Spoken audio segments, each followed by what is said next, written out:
सपने समझ पा करके हम अपने आप को गर्व महसूस कर रहे हैं। बहुत खूबसूरत। आपको एक बार फिर पुनः तालियों के साथ आपको बहुत बहुत धन्यवाद, आभार।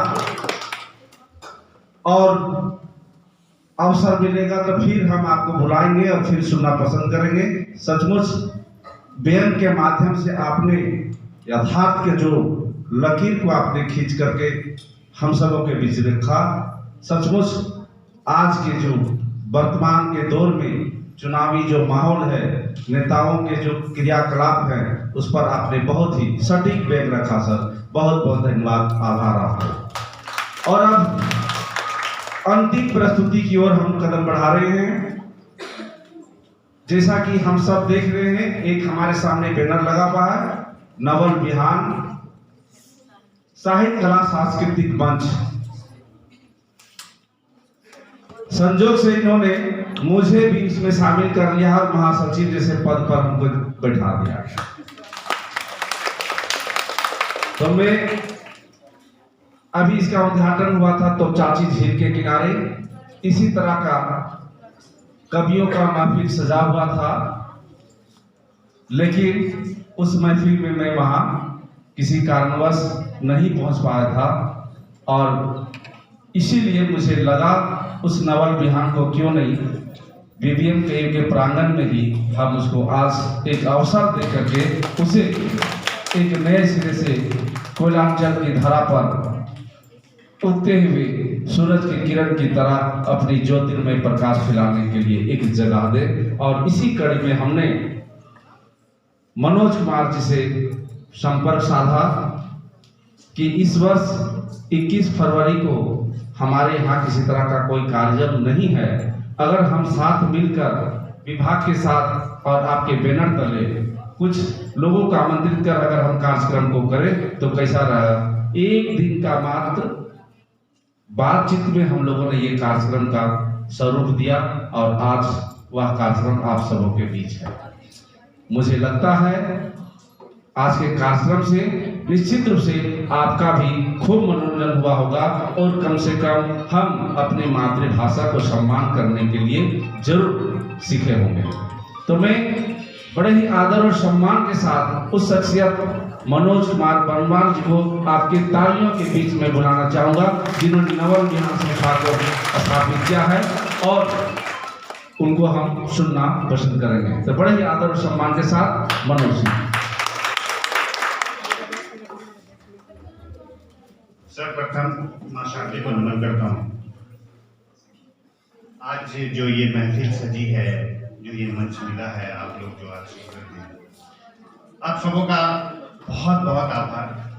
मैं आभार व्यक्त करता हूँ इस विनोद बिहारी महतो कोयलांचल विश्वविद्यालय की हिंदी विभाग को, मृत्युंजय सर को जो इस विभाग के अध्यक्ष हैं, आदरणीय मुकुंद जी को। मुकुंद जी को मैंने चूंकि इनसे मेरी मुलाकात बहुत कम समय में हुई, लेकिन मैं बहुत प्रभावित रहा इनसे और आज हम लोग मिलकर के इस साहित्यिक सफर में एक कदम आगे बढ़े हैं। लगातार साहित्य की सेवा करना यही हमारा उद्देश्य है। हम चाहते हैं कि साहित्य को, खासकर हिंदी उर्दू साहित्य को इतनी ऊंचाई तक ले जाएं कि धनबाद का नाम एक अलग परचम पर लहराए, एक अलग आयाम को छुए। और मैंने देखा था पिछली बार जब मैं आया था तो आप में से कुछ लोगों ने, कुछ बच्चियों ने कई रचनाएं सुनाई थी। एक दो रचनाएं मुझे बहुत पसंद आई थी।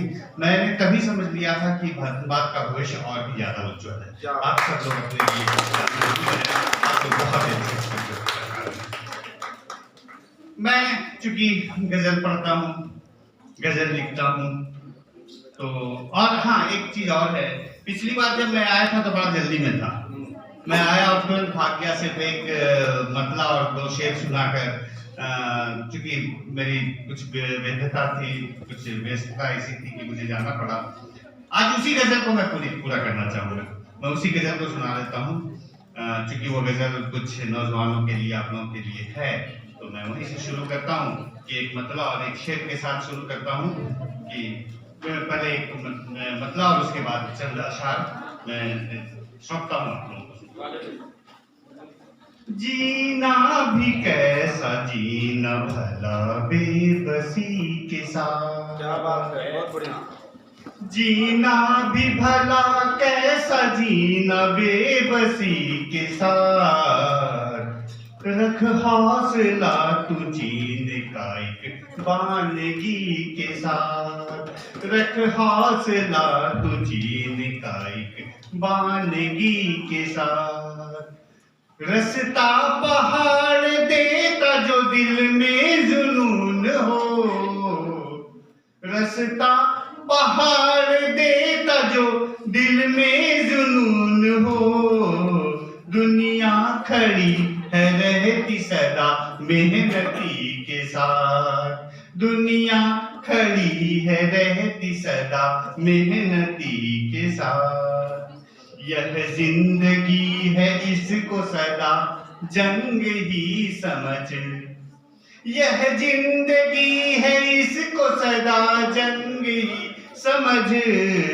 यह जिंदगी है इसको सदा जंग ही समझ।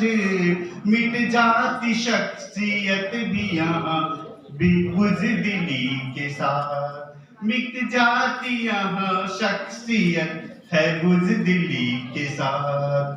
तदबीर ही बनाती है किस्मत के रास्ते। तदबीर ही बनाती है किस्मत के रास्ते। शामों सहर गुजरती है खुश अख्तरी के साथ। शामों सहर गुजरती है खुश अख्तरी के साथ। और शेर सुनता हूं कि भगवान साथ देता है जब कर्म हो सही।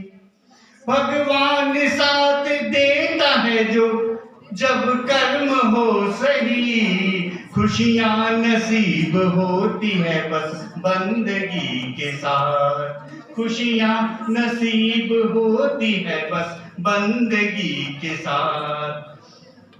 कीमत अदा है करनी सदाकत की हर कदम। कीमत अदा है करनी सदाकत की हर कदम। जीवन गुजरता है मगर आसूदगी के साथ। जीवन गुजरता है मगर आसूदगी के साथ। कांटों के रास्ते तुझे पर चलना पड़े तो क्या। जीवन में कांटों के रास्ते भी मिलेंगे, बहुत मिलेंगे। इस तरह के रास्ते जहां आपको घबराहट भी होगी, बहुत मुश्किलें आएंगी। तो कांटों के रास्ते तुझे चलना पड़े तो क्या। नश्तर भी फूल बनता है जिंदा दिली के साथ। नश्तर भी फूल बनता है जिंदा दिली के साथ। और अंतिम शेर कि दुनिया सजाती पगडन। दुनिया सजाती पगड़ियां जरदार के ही सर। दुनिया सजाती पगड़ियां जरदार के ही सर। अनजान कोई जी न सके मुफलिसी के साथ। अनजान कोई जी न सके मुफलिसी के साथ। धन्यवाद। और अब तक जो सबको बुला रहे थे आपके सर कुमुद सर, मुकुंद सर जो खुद खोरठा के बहुत अच्छे कवि हैं। इनकी कई किताबें मैंने पढ़ी भी और काफी अच्छे इनकी कविताओं को मैंने देखा है। तो हम लोग उनका भी कुछ सुनना चाहेंगे। हालांकि मैं जानता हूं कि सर भी बहुत